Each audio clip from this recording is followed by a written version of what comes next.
Bonjour, je suis Laetitia Dimbissi et je suis ravie de vous retrouver pour ce tout nouvel épisode de La Voix de la famille. Qui dit nouvel épisode dit nouveaux invités. Et avec moi ce soir, j'ai l'honneur d'avoir deux invités d'honneur. Donc j'ai Gaïa. Bonsoir. Ça va? Ça va très bien et toi? Ouais, pas trop stressée? Non, ça va, ça va. T'inquiète, on va passer un très très bon moment. J'en suis sûre. Et nous avons également l'honneur d'avoir Cospiel. Bonsoir. Ça va? Ça va très bien et vous? Ben ouais, ça va. On est Super. très content que tu sois là. Ouais, super. Moi aussi, je suis content d'être là. On va passer un très très bon moment. Et qui dit nouveau thème dit également nouvel expert. Et avec nous ce soir, nous avons Joël. Bonsoir Laetitia. Ça va? Ça va très bien et toi? Ouais, je suis super contente que tu sois là avec Moi nous. aussi, je suis super contente d'être là. Donc on va passer un très moment ensemble. On va parler d'un sujet qui est très sensible, l'harcèlement scolaire, comment se reconstruire. Vous avez peut-être connu des personnes qui ont été harcelées ou vous-même vous avez été harcelé. C'est vraiment un phénomène qui est de plus en plus grandissant dans notre société au sein de notre jeunesse. Et ensemble, ce soir, nous allons essayer de répondre à certaines questions, mais également donner des conseils pratiques pour pouvoir éradiquer ce phénomène sociétal. Alors, pour commencer, je me tourne vers toi, Joël. Et est-ce que déjà, comment on peut définir le harcèlement scolaire et le cyberharcèlement? Alors du coup, je dirais que le harcèlement scolaire, c'est lorsqu'un élève ou un groupe d'élèves va s'en prendre à un autre. C'est-à-dire que pour parler de harcèlement scolaire, il y a 3 critères. Il faut qu'il y ait l'intentionnalité, c'est-à-dire qu'il y a l'intention de nuire. Il faut une périodicité, en fait, c'est-à-dire que ça s'exprime dans le temps, que ce soit répété, et il faut une relation d'emprise, c'est-à-dire qu'il y a un dominant et un dominé. Donc il faut que ces 3 critères-là soient réunis, et c'est à ce moment-là qu'on peut le caractériser de harcèlement.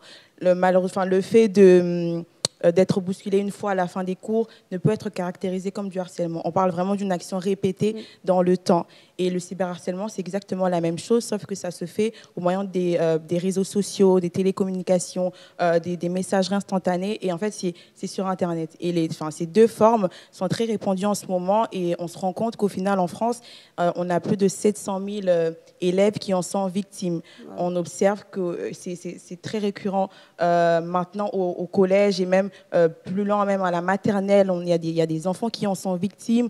On se rend compte qu'au collège, on a 4%. Au lycée, on est à la maternelle, on est à 4%.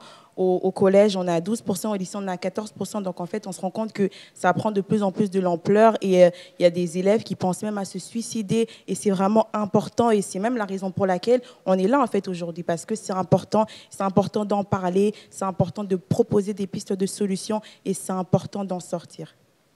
Et est-ce que tu pourrais expliquer, en fait, ces chiffres-là, en fait? Qu'est-ce qui fait qu'aujourd'hui, ça a pris une telle ampleur au sein de la jeunesse? Moi, je pense qu'on est dans une société avec des normes, avec des façons de faire, des façons d'être. Et lorsqu'on se rend compte que la personne en face de nous est différente de nous, on ne va pas l'accepter. En fait, je pense que les parents, la société, l'entourage, on n'a pas appris aux élèves, aux enfants, qu'être différent, ça ne veut pas dire que les différences ne sont pas mauvaises. On n'a pas appris à nos enfants que lorsque la personne en face de moi n'est pas comme moi, je dois la mettre de côté, je dois la rejeter. Et je pense que le problème, il part de là. Parce qu'on va se rendre compte que les élèves harcèlent parce que la personne en face d'elle a peut-être plus de poids, la personne en face d'elle est noire de peau, la personne en face d'elle est timide, la personne en face d'elle a des défauts physiques. En fait, toutes ces différences-là, dès qu'on n'entre pas dans la case de la normalité, entre guillemets, on est différent et c'est mal vu. Et moi, je pense que c'est ce qui pose problème. Le fait de se rendre compte que la personne en face de moi est différente et donc, parce qu'elle est différente, je vais m'en prendre à elle. Et je pense que le problème, ce serait d'abord de faire accepter à nos enfants, à nos élèves, qu'être différent, ce n'est pas mauvais. Il peut être différent de moi, mais les différences, en fait, font notre force. Les différences nous permettent d'accomplir des choses différemment, en fait. Et je pense que c'est ça le problème, accepter les différences des autres. Ok, merci beaucoup. Par rapport à toi, je sais que tu es très active pour cette lutte. Est-ce que tu peux nous expliquer un peu qu'est-ce que tu fais par rapport à ce sujet-là? Donc du coup, moi, je tiens un blog nommé Quand la plume nous emporte, que du coup, vous pouvez retrouver sur Internet, sur Facebook ou sur Instagram. Tout est parti. C'est vrai que c'était quelque chose qui me tenait à cœur depuis un bon moment, mais tout est parti de l'année dernière, le premier confinement. C'est vrai que tout le monde parle des effets négatifs du confinement, mais il faudrait aussi parler des effets positifs. Et ça a été positif pour moi, le fait de me retrouver chez moi à la maison. J'aime beaucoup écrire et donc j'écrivais. Et je pense que cette situation m'a aussi permis de me retrouver face à moi-même et de me découvrir différemment, surtout de redécouvrir des causes, des choses qui me tenaient à cœur, mais que j'avais peut-être mises de côté. Ce fardeau pour le harcèlement, il était déjà présent dans mon cœur depuis plusieurs années. Il a vraiment été intensifié durant cette période à la maison. Et donc, j'ai décidé d'écrire une nouvelle à ce sujet. Je considère l'écriture comme étant un moyen de véhiculer des valeurs, de faire passer un message au travers des écrits. Comme je le dis toujours, une personne qui lit, on entre vraiment dans l'intimité des gens. C'est-à-dire que la personne qui lit, elle me lit chez elle, sur son lit, elle me lit chez elle dans son salon, elle me lit chez elle dans les transports en commun. En fait, j'ai accès à l'intimité des gens à n'importe quel moment de leur journée. Et c'est important pour moi, au travers de ce moyen, de pouvoir véhiculer des valeurs, de pouvoir faire passer un message. Et donc, je voulais faire passer un message. Et en fait, ma nouvelle... Le titre, en fait, c'était « De quel côté êtes-vous » Parce que je voulais faire comprendre qu'il y avait deux côtés. Il y avait le côté de ceux qui voient, ils se rendent compte qu'il y a un problème et ne font rien. Et d'un autre côté, il y avait le côté de ceux qui se rendent compte que quelque chose ne va pas et qui décident de trouver les solutions, qui décident d'aider. Et c'est justement la question qu'on vous pose aujourd'hui. Lorsque vous voyez des personnes autour de vous, victimes du harcèlement scolaire, qu'est-ce que vous faites? De quel côté vous vous situez? Est-ce que vous décidez d'aider ou vous laissez les choses se faire telles qu'elles sont. Et donc, c'était vraiment une cause qui me tenait à cœur et j'ai décidé d'écrire, comme je l'ai dit, pour faire passer un message, pour faire comprendre qu'il y a plusieurs jeunes qui en souffrent, il y a plusieurs qui vont même à penser à se suicider. C'est pas une blague, c'est réel. C'est réel et se permettre d'insulter, de bousculer, c'est pas anodin, ça a réellement un impact et c'est important de comprendre et d'en parler. Merci beaucoup Joël en tout cas. Donc je vous encourage à aller sur sa page Facebook Quand la plume nous emporte. C'est vraiment un travail de qualité, j'ai eu l'occasion de regarder. Donc vraiment je vous encourage tous à regarder et à suivre Joël. Merci Laetitia. Donc je me tourne vers nos invités du jour. Du coup on va commencer avec toi Gaïa. Comment, en fait, à quel moment ont commencé les premiers actes d'harcèlement dans ta vie en fait? Alors moi, le harcèlement, il a pris une place dans ma vie dès le plus jeune âge, en fait, dans le sens où je suis née dans une famille avec un contexte familial assez compliqué. Pour nommer quelques petites choses, il y a eu des viols, il y a eu des dérives sexuelles, il y a eu de la drogue, du trafic de drogue, de l'alcool, toutes sortes de choses qui ne sont pas un climat adapté pour la croissance d'un enfant. Et dans ce climat compliqué, en fait, j'ai trouvé mon refuge dans la nourriture. Ça veut dire que j'ai commencé à manger de manière compulsive dès que j'avais une émotion qui était forte, en positif ou en négatif. J'essayais de combler ce vide ou du moins cette chose en moi que je n'arrivais pas à dompter avec la nourriture. Et donc, la conséquence, c'est que j'ai pris du poids. Et quand je suis allée à l'école, en maternelle, ça allait encore. Mes parents se sont séparés à l'âge de 3 ans, donc c'est là que ça a vraiment commencé à s'intensifier. Et donc, quand je suis arrivée à l'école primaire, j'ai commencé à avoir quelques réflexions du type la grosse, etc.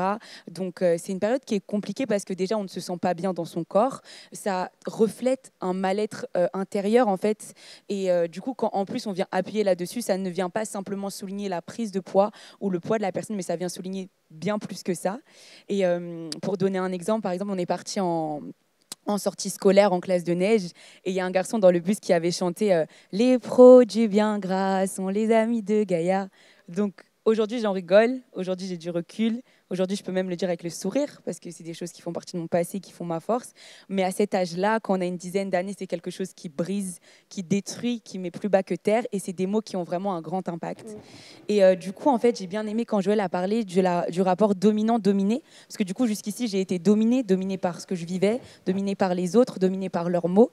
Et en fait, à force d'être blessée, c'est comme s'il y avait eu un shift de mon côté quand je suis rentrée au collège et j'ai commencé à installer en fait une certaine barrière. C'est-à-dire, à force d'être blessée, inconsciemment, j'ai blessé avant d'être blessée. Ça veut dire que, voilà, au-delà que mon poids, en fait, du coup, mon surpoids fasse une barrière physique, au niveau moral, au niveau du cœur, j'ai commencé en fait à attaquer les gens. Ça veut dire que je pouvais faire, bon, on dit toujours c'est sous forme de blague, on rigole, on sourit, etc.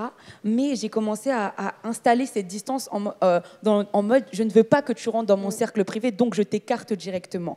Et par là, en fait, de dominer, je suis passée à dominante.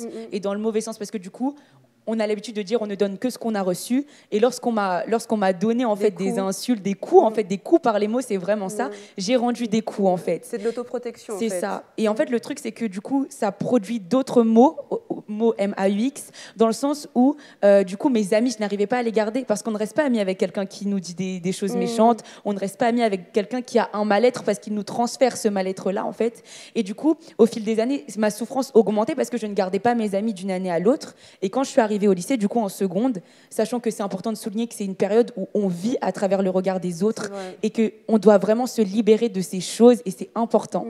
Et quand je suis arrivée au lycée, du coup, c'est arrivé à un stade où les personnes que je fréquentais, on a grandi, elles m'ont dit Gaia, ce n'est plus possible. Et donc elles se sont retournées contre moi. Donc là, le cyberharcèlement est rentré en jeu avec tout ce qui est les comptes gossip, avec le nom du lycée qui suit, etc. Et donc de là, moi qui avais des bons résultats scolaires, j'ai quitté l'école en fait. J'ai totalement arrêté d'aller à l'école. Je sortais, je séchais les cours dans le dos de ma mère. Et à partir de là, du coup, j'ai changé d'école parce que je voulais un renouveau. Et du coup, là, j'ai fait une rencontre qui a vraiment changé ma vie et qui m'a vraiment permis d'être restaurée. Mais je pense qu'on aura l'occasion d'en parler plus tard. Waouh, déjà, tu as évoqué des points super importants. Ouais, on va l'applaudir. Franchement, c'est super important. Déjà, en fait, déjà l'impact de l'environnement familial, qui est un point que tu as souligné, qui est super important parce que ça te construit en tant qu'enfant, en tant qu'adolescent, en tant qu'adulte, mais également en fait le fait que on vit à travers les autres dans notre enfance, donc forcément le fait d'être rejeté, etc., tu as l'impression que le monde entier est contre toi en fait, et ça te détruit. Et franchement, merci beaucoup de partager cette partie de ta vie. Du coup, je me tourne vers toi, Cospiel. Comment toi, du coup, en fait, à quel moment ça a commencé dans ta vie les premiers actes d'harcèlement? Ça a commencé en 6e. J'avais une année normale en fait, j'étais au collège, tout allait bien.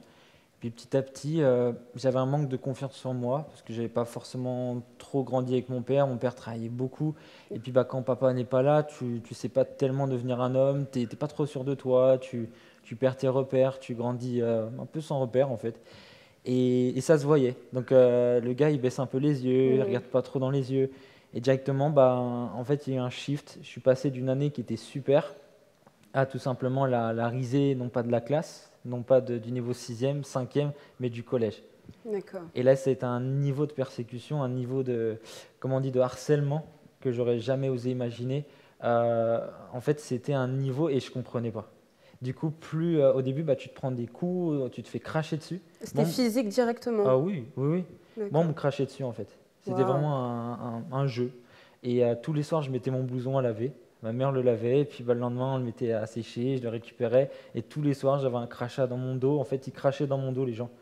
Et puis, c'était de pire en pire. Et puis, la dépression a commencé à venir. J'avais peut-être vers les 13 ans. Et la dépression à 13 ans, ça marque. Ça marque pour te bâtir en tant qu'adolescent, en tant qu'adulte. Donc, tu mets du temps, et puis tu es plus sûr de toi, tu échoues à l'école. Et puis, tu as parlé de quelque chose qui m'intéresse, c'est que souvent, les gens qui souffrent, ils essayent de faire rire les autres. Alors, j'ai essayé de faire rire. J'étais un peu le clown de la classe, donc en échec scolaire, je faisais rire tout le monde, mais en même temps, on me persécutait. Enfin, c'était un contexte bizarre.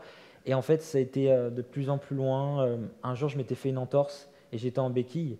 Et après, quand j'ai commencé à être guéri, les gars qui étaient en 5e, ils sont venus me voir et ils m'ont dit est-ce que tu veux venir jouer avec nous? Maintenant, c'est vrai qu'on t'aime bien. En fait, c'était pour me faire un truc. Ils avaient mis plein de feuilles sur des racines d'arbres. Ils m'ont dit allez, shoot dans les feuilles, comme ça on va rigoler et tout. Et j'ai shooté, je me suis refait une entorse. Wow. Et en fait, c'était comme ça. Et en fait, là, le suicide a commencé à toquer dans mes pensées. Wow. Là, j'ai vraiment commencé à avoir envie de mourir. J'avais la phobie scolaire. C'est-à-dire que je ne pouvais plus aller à l'école, Normalement, je devais aller en bus à l'école, rentrer en bus, on me faisait du mal dans le bus.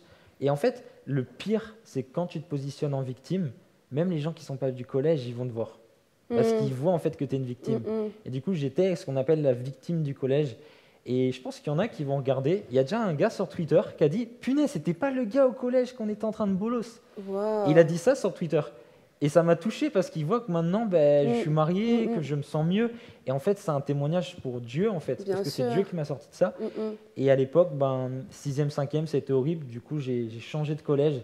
Et puis au début, tu te fais des amis. Et puis ça recommence. En fait, je dirais que c'est un peu comme une loi d'attraction. En fait. Quand tu baisses la tête, tu es un peu timide, tu n'oses pas regarder, les gens c'est des requins, ils vont te foncer dessus, en fait. Et il a fallu qu'au lycée, je rencontre quelqu'un qui était dans mon cas, qui avait été un peu rejeté pour que je devienne son ami. On a commencé à passer du temps ensemble, on a fait du skate. C'était mon premier ami. Mon premier ami, je l'ai eu en seconde, en fait. Wow, okay. Je n'ai pas eu d'amis avant. Et c'est fou, hein, je peux dire, je n'ai pas eu d'amis avant la seconde. Donc c'est dur. Je m'étais beaucoup réfugié dans les réseaux sociaux. Et le suicide, c'était quelque chose que j'arrêtais pas de parler à ma mère. Du coup, ma mère ne me laissait pas seule. Parce qu'elle savait que je pouvais le faire. Et ouais, je parlais beaucoup de suicide, je me coupais pas les cheveux, ou alors c'était des coupes, j'étais tout maigre, je faisais 50 kilos pour la taille que je fais, 1m85. J'étais très maigre, très blanc, je sortais pas, je m'enfermais dans les jeux vidéo, je me créais une vie sur GTA. Tu avais un autre univers en fait. Ouais, ou Minecraft, ouais, j'avais créé une sorte de vie en parallèle. Et puis voilà, j'ai rencontré un ami et j'ai réussi à remonter la pente parce que lui me donnait de l'importance. Du coup, je pense que ça a commencé après à aller mieux, mais c'était les pires années de ma vie. Et je me dis, à l'époque, je ne croyais pas en Dieu, mais je crois que Dieu m'a quand même gardé. Yes. Ouais. Du coup, ça veut dire au moment où tu as rencontré cet ami en seconde, l'harcèlement aussi s'est arrêté? Ouais, il continue un tout petit peu, mais je prenais un peu d'assurance parce que j'avais un ami, en fait. Enfin, je sais pas, ça a commencé à aller mieux après, mais c'était vraiment terrible parce que on m'a volé des vêtements, on m'a volé ma moto. Moi, une fois, je roulais en moto et ils ont couru sur moi, ils m'ont mis un chassé dans le torse, je suis tombé de la moto et en fait, ils m'ont défoncé, ils me tapaient à 30. En fait, je suis en train d'écrire mon livre et je vais le dire dans mon livre. Et ils étaient 30, ils me tabassaient. Et en fait, j'ai réussi à partir avec un autre gars. Lui, il avait une KTM et moi, j'avais une 50. Et en fait, on était partis en moto et ils nous suivaient en quad. Enfin, moi, j'ai vécu une vie et ils essayaient de nous faire tomber. Et après, en fait, toute mon adolescence, ces gars m'ont recherché. Ah oui, wow. Ça, je ne pouvais plus aller en ville. Et à chaque fois que je sortais en ville, il courait. En fait, c'est toute la ville de Saint-Nazaire qui me cherchait. D'accord. Et il y a 75 000 habitants. Tous les jeunes étaient au courant. C'était un petit jeu. Et en fait, j'ai vécu un niveau de persécution où de 13 ans à 19 ans, je ne suis pas sorti. Oui, tu ne pouvais plus du coup. Ah oui, on m'a coursé en fait, on m'a cherché. Parce qu'il y avait plein de trucs. Et je pense que c'était le diable qui voulait me décourager, qui voulait que je meure parce qu'il savait ce que Dieu allait faire avec moi. C'est ça, yes. Et du coup, je voudrais rebondir sur ce que Cospiel a dit. Il a parlé du suicide, de la dépression. Est-ce que ce sont des choses, c'est aussi des sentiments qui t'ont envahi, toi, pendant cette période? Moi, du coup, je dirais plus que le harcèlement scolaire, ça a été une goutte d'eau dans un vase qui était déjà bien rempli. Et du coup, c'est vrai qu'en grandissant, je dirais pas que j'ai traversé une période de dépression, mais des périodes de déprime, en fait. Des périodes où, comme Cospiel l'a dit, en fait, le diable tente de nous isoler pour mieux nous abattre, en fait. Et c'est à cette période-là où, comme Cospiel l'a dit, en fait, l'environnement, les personnes qui nous donnent de l'importance et les personnes à qui on donne de l'importance aussi dans nos vies font vraiment la différence. Du coup, le suicide, je dirais non, mais c'est des choses où j'avais tellement besoin qu'on me donne de l'importance que, ayant grandi avec ma mère, j'ai déjà dit à ma mère ouais, j'ai envie de mourir ou des choses comme ça, parce que c'était en fait un cri d'alerte, un cri du cœur. Je dirais qu'il faut vraiment s'inquiéter quand la personne ne parle plus, ou c'est déjà inquiétant quand la personne nous parle de suicide, et c'est extrêmement bien qu'elle en parle, mais à partir de où la personne est renfermée sur elle-même et elle ne parle plus, c'est vraiment, j'ai envie de dire, la dernière sonnette d'alarme. Et si vous n'avez pas agi avant, c'est le moment d'agir. Quand la personne se terre dans son silence, c'est vraiment que là, ça arrive à un stade où si vous n'agissez pas, personne d'autre le fera à votre place et la personne a besoin de vous. Yes, c'est important ce que tu as dit là. Ouais. Et du coup, tu as parlé de l'importance tu en as parlé, toi, à ta maman. Du coup, elle était au courant de ce qui se passait. Ouais. Du coup, est-ce qu'à un moment, vous vous êtes dit, on va en parler à la police, on va porter plainte, ou ça n'est jamais venu comme option, en fait? Bah non, la police, à l'époque, je ne pensais pas qu'elle comprendrait, qu'elle réaliserait, parce que tu as l'impression d'être incompris. Les gens, ils dédramatisent. Moi, quand j'en ai parlé à mes parents, ils ont dit « Allez, t'es un homme, quoi, défends-toi ». Ils ne comprennent pas, en fait. Maintenant, ils comprennent, parce que voilà. Mais quand tu as 13 ans, tu sais pas placer des mots, tu ne sais pas expliquer. je suis harcelé, mais tu ne sais pas l'expliquer. Et du coup, non, je n'ai pas trouvé de solution. D'accord. Je n'ai pas trouvé à l'époque. Ok. Et du coup, toi, Gaïa, qui était au courant dans ton entourage? Moi, ma mère, parce que les mamans, je dis toujours qu'elles ont un troisième sens, elles voient ce qu'on ne dit pas forcément. Et merci Seigneur pour les mamans, parce que c'est une grande aide. Donc, elle a vu des choses et elle connaissait ma force de détermination. Et quand je lui ai dit, maman, je veux changer d'établissement scolaire, elle m'a regardé dans les yeux, elle m'a dit, je ne suis pas d'accord, mais je sais que si tu fais ce choix-là, je te connais en fait. Et ça a été un très bon choix et je suis très contente de l'avoir fait, mais d'avoir une mère qui nous soutient et qui, même si son regard est parfois pas à 100% parce qu'elle est limitée en tant qu'être humain, le fait de savoir que même si elle ne nous parle pas tout le temps de ça, etc., juste avoir une présence. Et comme Kospiel a dit, on a peur d'être incompris. Et j'ai la chance d'avoir une maman qui est ouverte et qui comprend. Et ça, c'est vraiment... J'encourage tous les parents, même si ce n'est pas votre manière de faire, votre manière d'avoir vécu les choses, etc., soyez ouverts parce que quand vos enfants parlent, leurs mots ont beaucoup de valeur. Ils veulent dire souvent beaucoup plus que ce qu'ils disent de manière littérale, en fait. Ne jamais minimiser, en fait, ce que dit l'enfant. Surtout quand on est dans cette période-là où déjà tu te sens déjà dévalorisé à l'extérieur. Le fait d'être encore dévalorisé chez toi, en fait, ça amplifie encore ce mal-être que tu as. Donc vraiment, on encourage les parents qui nous regardent. Écoutez vos parents, peut-être que vous ne comprenez pas tout, mais ce qu'ils disent, c'est des choses qu'ils sentent. En fait, c'est leur réalité à eux que peut-être que vous ne comprenez pas, mais soyez à l'écoute et attentifs. Donc, je vais me tourner vers toi, Kospiel. Donc, on parle beaucoup d'attaques, d'oppression. J'aimerais qu'on revienne du coup au fondement de ce que nous sommes. Nous sommes tous chrétiens.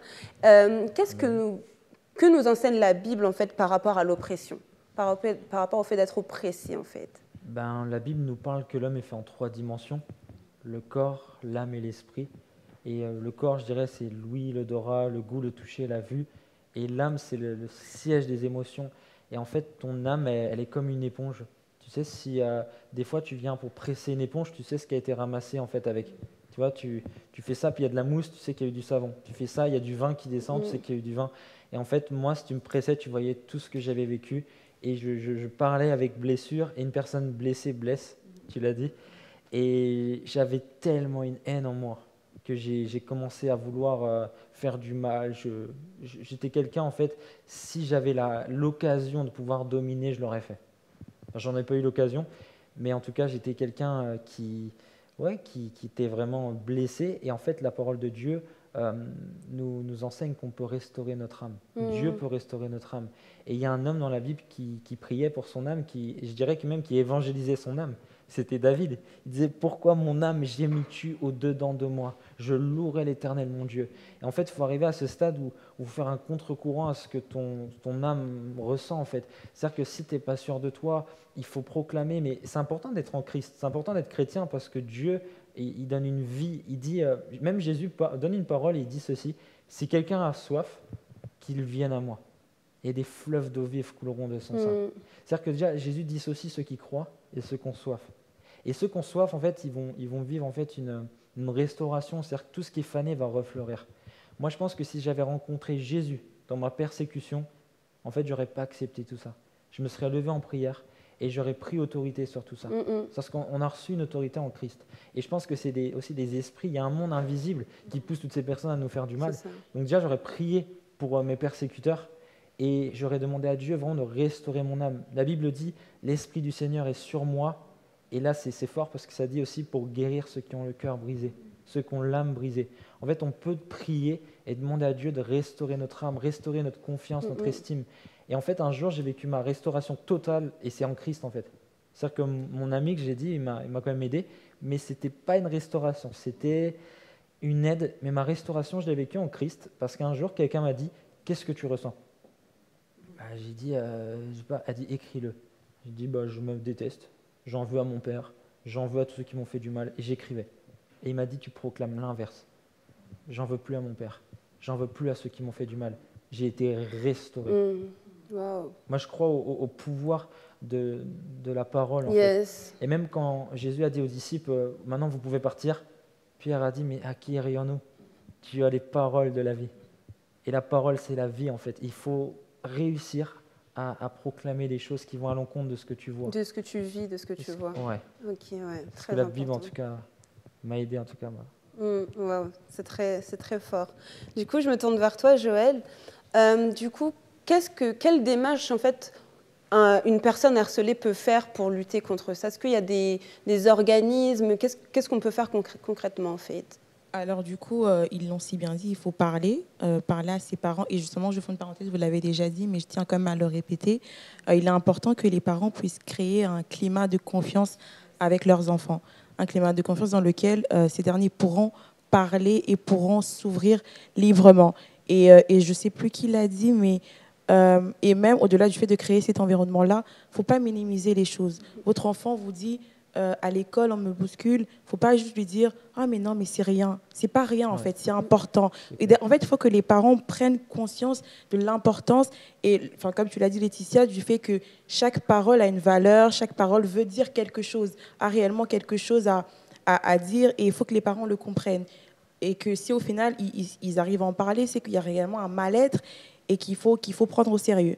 Et donc, au-delà des parents, il y a l'école. À l'école, il y a des assistantes sociales, il y a les surveillants, il y a les CPE, il y a le personnel éducatif qui est formé pour ça et qui connaît la procédure, en fait. Et là, depuis plusieurs années, le ministère de l'Éducation a mis en place un numéro ouvert, c'est le 3020, que vous pouvez contacter à n'importe quel moment lorsque vous êtes victime ou même lorsque vous êtes témoin. Parce que la place, les témoins ont aussi une place importante.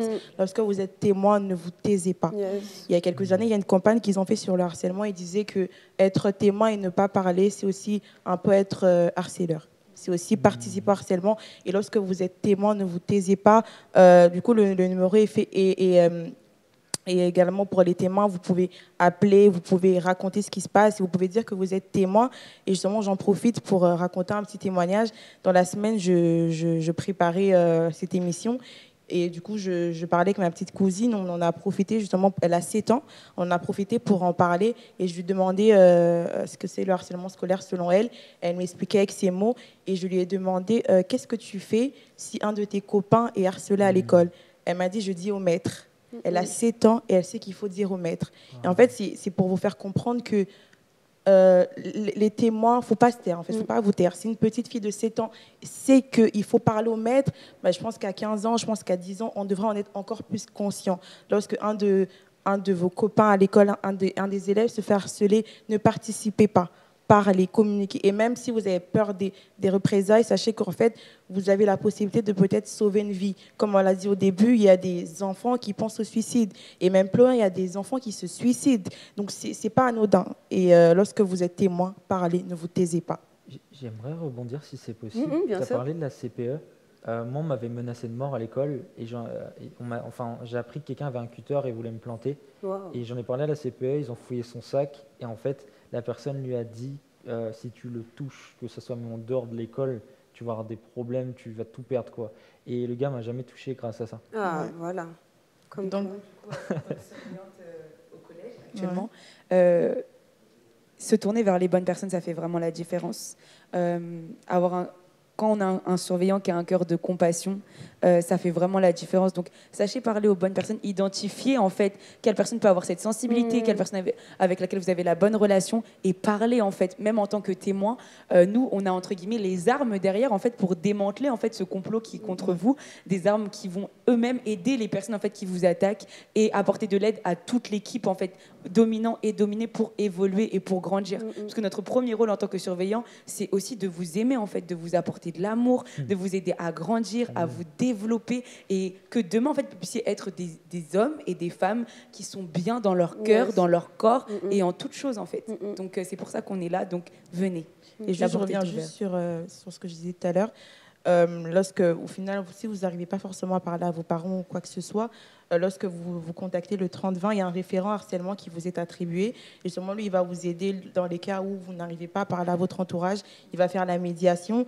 En fait, ils connaissent la procédure, donc ils savent, ils sont formés pour, ils sont habilités pour, donc ils vont vraiment vous accompagner et vous aider. N'hésitez surtout pas. Et pour parler du cyberharcèlement, on se rend compte qu'il a énormément évolué pendant le confinement, parce qu'on était à la maison, donc les réseaux sociaux, etc.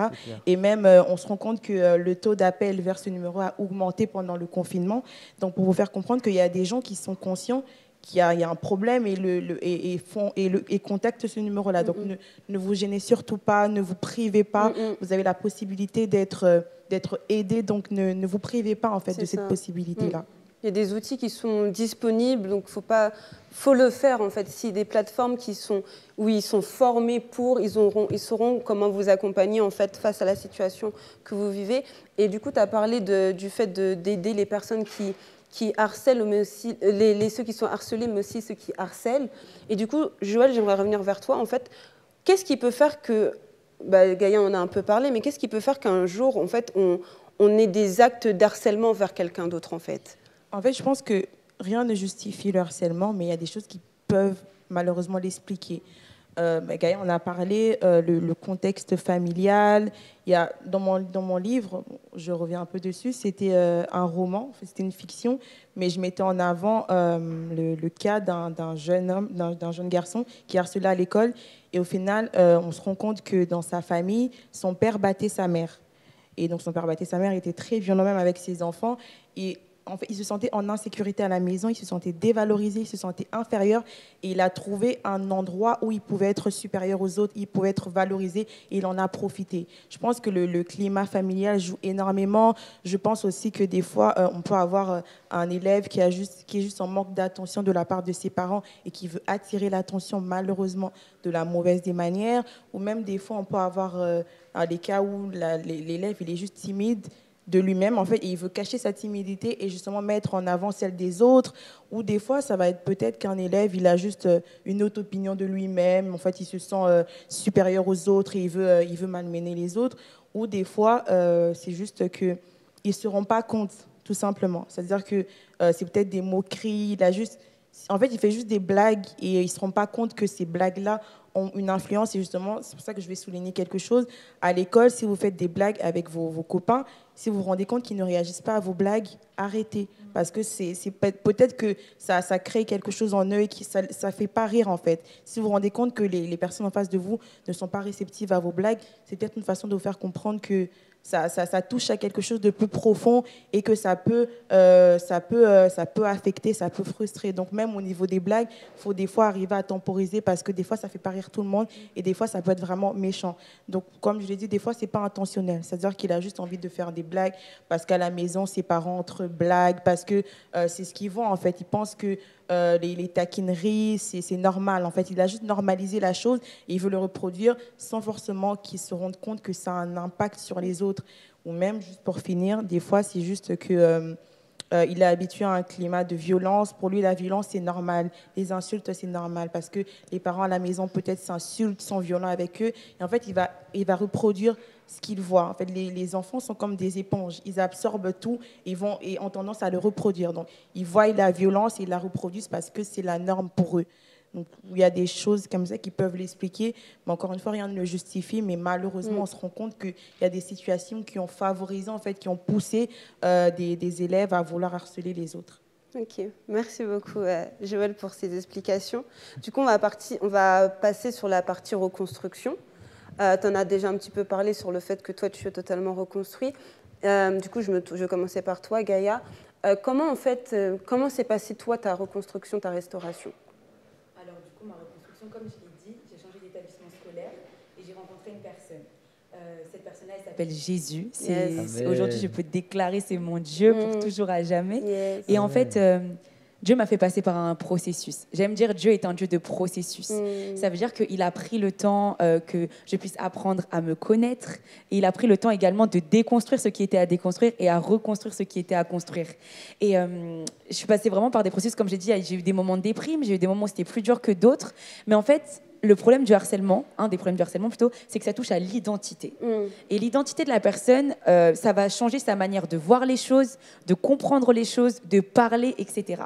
Et du coup, mon identité n'était pas du tout la bonne en fait, parce que j'étais construite en fonction des paroles des autres, en fonction de ce que j'avais vécu, en fonction de ce qu'on m'avait fait, et aussi en fonction de ce que tu fais, en fait, de ce que j'avais fait personnellement.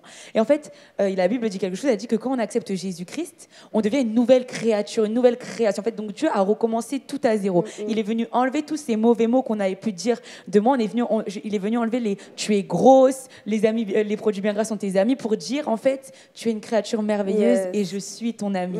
Et quand on sait que le Dieu tout-puissant, le Dieu créateur, le Dieu qui en fait nous aime tellement, qu'il a donné son enfant pour nous. Je pense que tout parent qui m'écoute maintenant peut réaliser, est-ce que tu serais prêt à donner ton enfant pour des personnes qui ne t'aiment pas, des personnes qui te rejettent, des personnes qui t'insultent, mais pourtant Dieu l'a fait pour nous, alors que la Bible dit que Christ est mort pour nous alors que nous étions encore pécheurs en fait. Et du coup, j'ai saisi ces paroles-là sur ma vie et j'ai dit, Seigneur, peut-être qu'à l'heure actuelle, avec tout mon passé, c'est dur en fait de croire en ces paroles-là, mais je fais le choix d'y croire. Et en fait, Dieu a vraiment restauré toute mon enfance, tout ce que j'ai vécu. Et un de mes versets favoris de la Bible, c'est qu'il change le mal en bien. Ça veut dire qu'aujourd'hui, je peux vous raconter mon histoire, je peux vous dire, oui, mes grands-mères ont été violées, oui, mon père fait du trafic de drogue, oui, toutes ces choses, et je le dis avec un grand sourire. Et c'est là où, en fait, la folie de la foi entre en action pour dire, ça ne me fait pas mal, et ça me fait plaisir d'apporter ce témoignage aujourd'hui, parce que je sais que ça peut toucher quelqu'un. Peu importe jusqu'où votre témoignage a été dans les profondeurs des ténèbres, peu importe ce que vous avez traversé, peu importe le mal qu'on vous a fait, peu importe le mal que vous avez fait, Christ est mort pour vous en fait. Et Dieu vous aime. Et c'est comme ça que ma restauration a été faite. Simplement, annuler la parole des hommes pour me confier dans la parole de Dieu. Et j'insiste sur le fait que c'est un processus. Ça prend du temps, mais aimez Dieu et aimez-vous en fait. Laissez-vous le temps. Les choses vont s'enlever petit à petit. Faites des retraites, cherchez Dieu. Et c'est aussi en passant du temps avec les autres. En passant du temps avec les autres, on va voir des choses en nous, on va pouvoir remarquer des choses chez les autres. Et en fait, c'est comme ça que la restauration va être faite. Enfin, pour ma part, c'est comme ça. Donc aujourd'hui, tu peux déclarer que tu es restauré totalement. Oh yes, in the name of Jesus. I'm totally restored. Okay. Je suis vraiment totalement restaurée par la grâce de Dieu.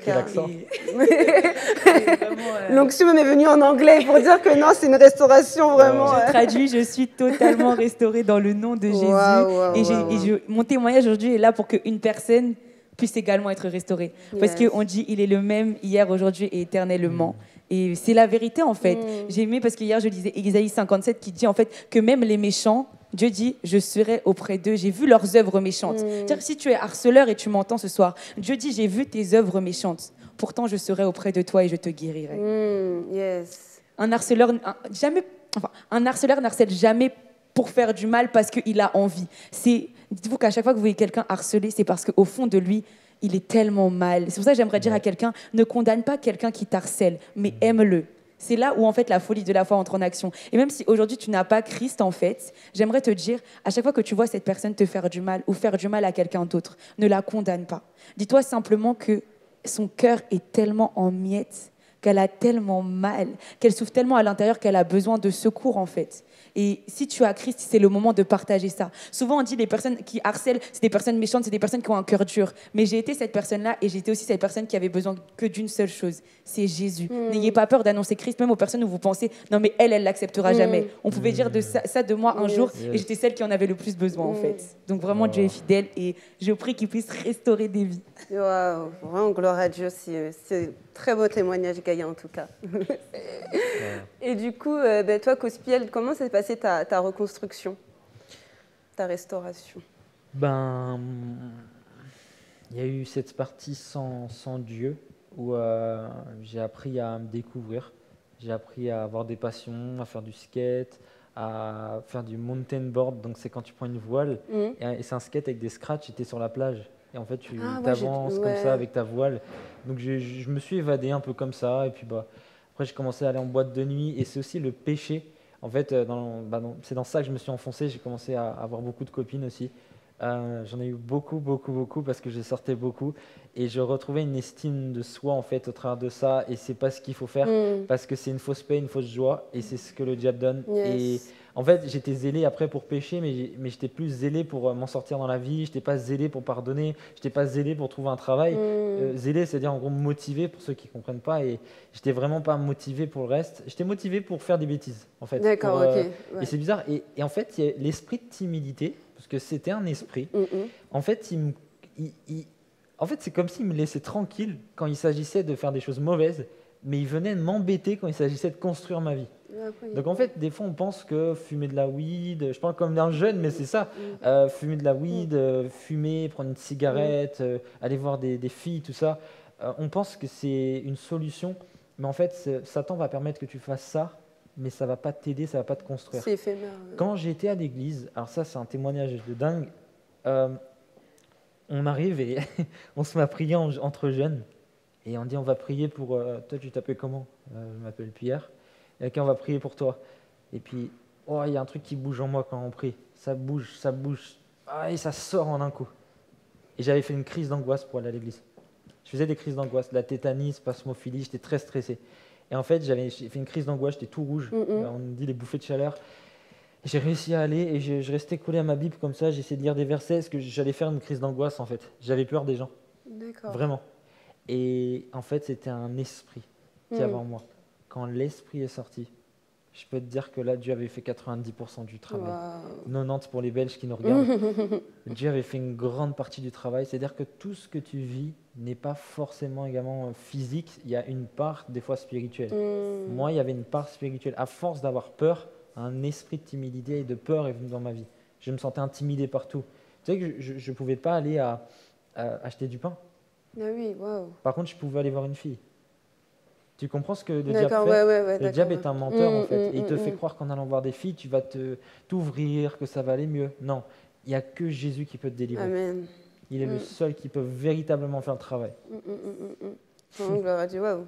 Mais c'est fou en fait, parce que quand on dit qu'on a un esprit de timidité, souvent on dit cet esprit-là, il est là en toute occasion et tout, mais il peut se manifester en fait dans certaines circonstances. Et... Satan ne se combat pas lui-même. S'il a besoin de toi pour faire une mauvaise œuvre, il va te laisser tranquille et tu vas pouvoir la faire. C'est ça, waouh. Du coup, là on est en train de parler de restauration, de reconstruction. En fait, on ne peut pas vraiment être restauré, se reconstruire sans pardonner en fait. Comment ça s'est passé pour vous en fait, cette étape du pardon? Est-ce qu'aujourd'hui vous pouvez dire que oui, vous avez pardonné à ces personnes-là qui vous ont harcelé? Comment s'est passé ce processus? Je me tourne vers toi. Oui, du coup, moi, totalement. Je peux dire totalement que ces personnes-là, si elles ont besoin de quoi que ce soit, elles peuvent m'appeler. Et je dis que c'est que Jésus qui peut faire ça dans un cœur. Et je me rappelle un petit témoignage. Une des filles, du coup, qui avait du coup divulgué des choses contre moi au lycée sur le compte Gossip, etc. Un jour, je l'ai croisée dans le bus. Et j'étais chrétienne depuis 1 ou 2 ans, il me semble. Et d'un coup, je l'ai vue et je me suis dit, mais qu'est-ce que je fais? Et du coup, le diable, bien sûr, m'a dit, toutes les mauvaises pensées sont remontées. J'ai dit, non, en fait, je suis restaurée. Et j'ai été la voir et je lui ai fait la bise. Et j'ai dit, salut, tu vas bien et tout, tu fais quoi? Mais vraiment, sincèrement, c'était pas du tout, salut, tu fais quoi? Elle me disait qu'elle était à la fac et tout. Et je l'ai vue surprise dans ses yeux. Comment, en fait, j'ai pu faire du mal à cette fille? Parce que quand elle m'a vue, elle sait très bien que moi, dans mon ancienne vie, je me tapais beaucoup. Ça veut dire, elle savait que, dans le fond, j'aurais été l'ancienne Gaïa, on se serait battu dans le bus. Wow. Mais là, en fait, je l'ai vue et j'avais tellement d'amour. Et elle-même, elle s'est surprise en mode, oh, je pense qu'elle s'est dit, oh, je vais me faire frapper. Peut-être se préparer. Et après, elle s'est dit, coucou, ça va et tout. Et elle s'est dit, waouh. Je sais qu'elle s'est dit, waouh, parce que je l'ai vue dans ses yeux. Et en fait, c'était simple, c'était facile, ça m'a pas demandé d'effort. C'est ça que j'aimerais dire, en fait, le pardon libère. Le pardon libère. On m'a dit une fois une chose que j'aimerais dire ici. On m'a dit à chaque fois que tu ne pardonnes pas une personne, elle est bloquée dans la cage de ton cœur. Et à chaque fois que tu vas prier, Dieu te demande qu'est-ce qu'elle fait là en fait. Parce que avec Dieu, la prière c'est une sorte de cœur à cœur. Et quand tu gardes des personnes dans ton cœur, ça t'empêche de parler librement à Dieu, ça empêche Dieu de te parler librement parce qu'il y a des spectateurs et dans l'intimité il peut pas avoir de spectateurs. C'est ça. Ouais. Donc vraiment le garçon qui a chanté ça chante encore, il n'y a pas de problème. Vraiment, je suis totalement restaurée et vraiment gloire à Dieu, tout simplement. Waouh, très fort, ouais. Du coup, Cospiel, toi, par rapport au pardon? Moi, quand j'ai dû pardonner, j'ai dû vraiment avoir l'aide de Dieu en fait, parce que toi-même, je pense que tu n'as pas la possibilité. Et des fois, devant Dieu, on arrive, qu'on se donne à Christ, on dit, allez là, je vais faire des efforts. Déjà, ta démarche, elle est mauvaise. Avec Dieu, tu n'as pas des efforts à faire. Justement, tu dois te dire, Seigneur, j'y arriverai pas. En fait, Dieu est venu pour les gens faibles. Moi, je suis un faible. Je suis un faible que Dieu est en train d'utiliser, que Dieu est en train de restaurer. Et je me suis présenté comme un faible. J'ai dit, Seigneur, j'y arriverai pas. Et en fait, j'ai été demander pardon à toutes les personnes qui m'ont fait du mal, mais plus du côté de ma famille. C'est-à-dire que les gens du collège, je ne sais même pas où ils sont, mais les gens de ma famille, il y en a où j'ai eu quand même un peu des problèmes. Et j'ai été tous les voir un par un, y compris mon père en fait. Et je leur ai dit, je te demande pardon. Je ne sais pas trop pourquoi, mais je voulais libérer mon cœur en fait. Et ça a restauré ma famille. Et j'ai compris que rien que dans le mot pardonner, c'est une part qu'on me donne. Yes. Et c'est une part de Dieu qu'on te donne en fait.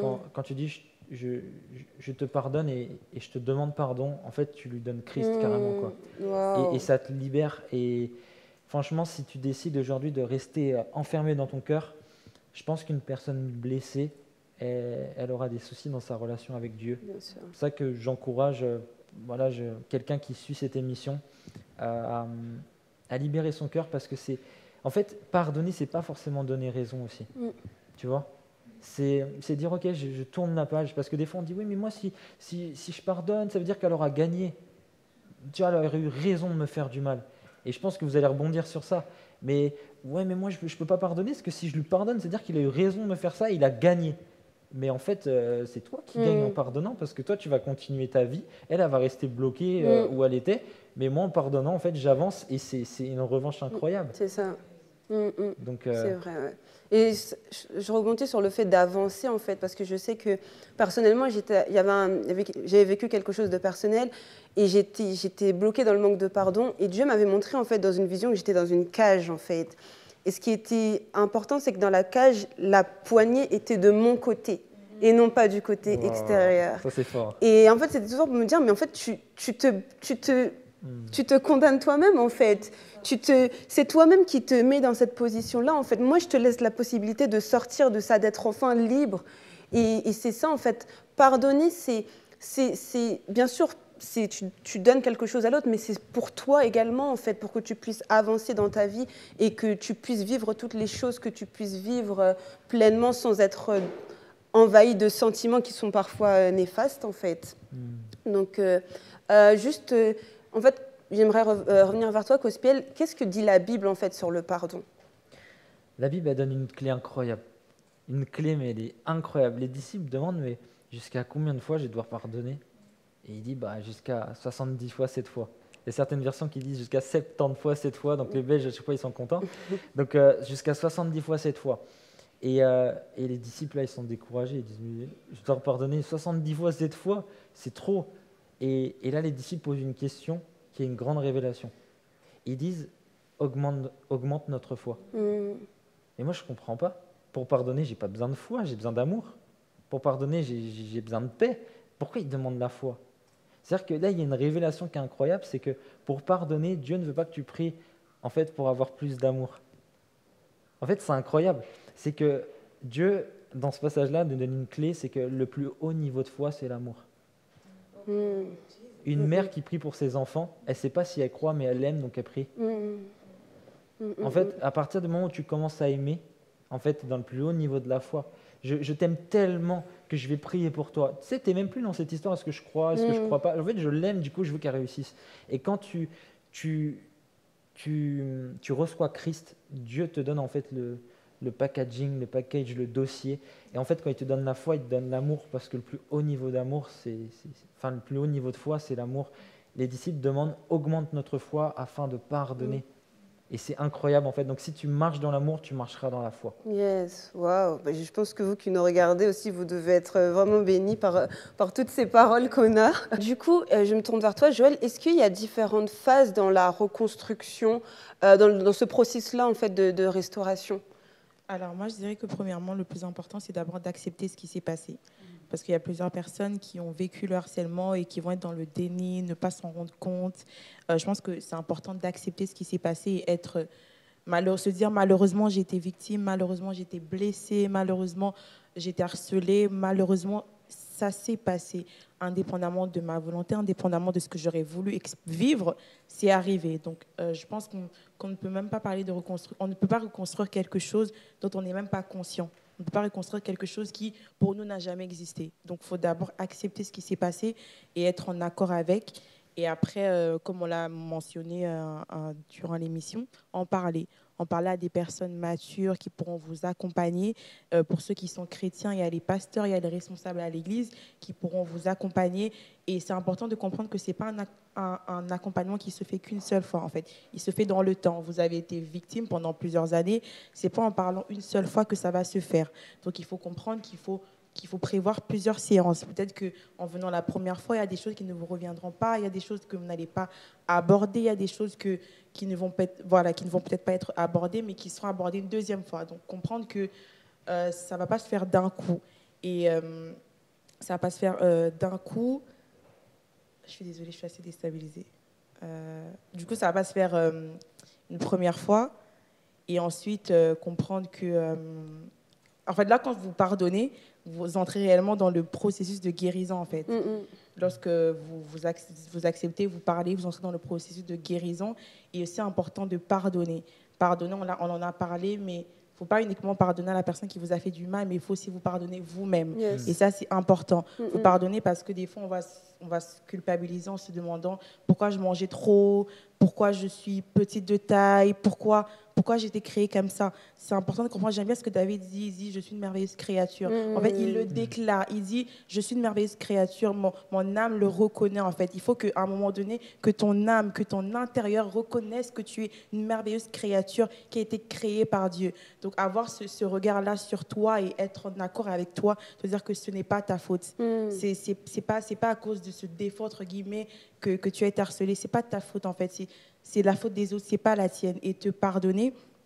Et à ce moment-là, du coup, tu vas entrer réellement dans ce processus de guérison où, comme on l'a dit, ça va se faire sur étapes et comprendre que même si aujourd'hui, il y a des choses avec lesquelles tu penses encore, même si aujourd'hui, il y a des choses qui te reviennent encore, c'est pas grave, en fait. Comprends que ça va se faire avec le temps.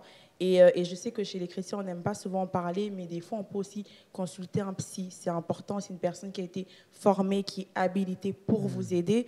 Donc, lorsque il y a vraiment des séquelles importantes, n'hésitez pas à consulter. Et encore une fois, accepter le processus de Dieu.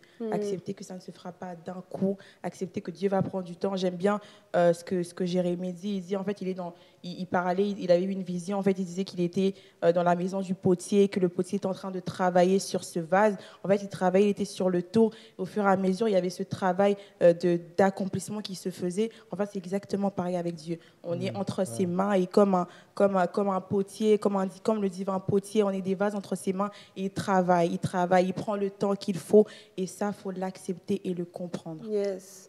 Merci beaucoup, Joël.